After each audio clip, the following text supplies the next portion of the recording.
Praise Yahweh. Hallelujah. Praise Yahweh.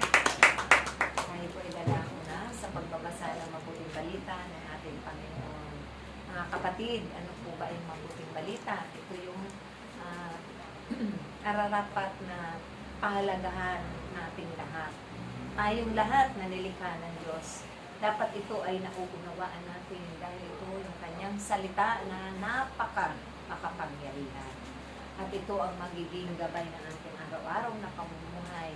Ito ang magtatama at magtutuwid sa ating landas na maling tinatahak. At siya rin ang pagkain ng ating espiritu at kalusugan. Ang pinakakain natin, ang ating physical na katauhan, at ilang ulit sa maghapon, nawa ganun din ang ating espiritu. So akin na pong tatawagin ang magbabasa, ang ina sa bagong Jerusalem, ilang dilig, diba? Inang Venus. Pagkitayo ko na.